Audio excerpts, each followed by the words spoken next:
आई एक भगवती के गीत सुना रहल छी तो सुनू और निक लागत तो कमेंट लाइक शेयर फॉलो जरूर कर लेब। फूल खिले आधी रात है जननी, फूल खिले आधी रात, कोने फूल ओढ़न माँ के कोने फूल पहिरन, कोने फूल ओढ़न माँ के कोने फूल पहिरन, कोने फूल सोले हो सिंगार है जननी, कोने फूल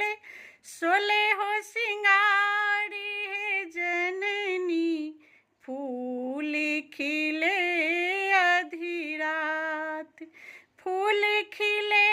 आधी रात है जननी, फूल खिले आधी रात, बेली फूली ओढ़न माँ के चमेली फूल पहिरनी, बेली फूली ओढ़न माँ के चमेली फूल पहिरनी, अड़हुल फूल सोले हो सिंगार है जननी, अड़हुल फूल सोले हो सिंगार है जननी, फूल खिले आधी रात, फूल खिले आधी रात है जननी, फूल खिले आधी रात, कोने नैया उगई माता कोने नैया डूबई, कोने नैया उगई माता कोने नैया डूबई,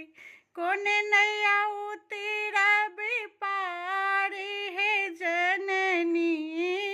कोने नैया उतरब पार है जननी,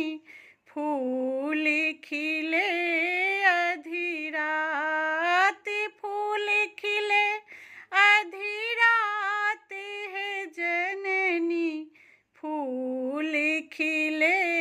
आधी रात, धर्मक नैया उगई, धर्मक नैया उगई, धर्मक नैया उगई, सेवक पापक नैया डूबई, धर्मक नैया उगई, सेवक पापक नैया डूबई, सेवक नैया उतरती पार है जननी, सेवक नैया उतरती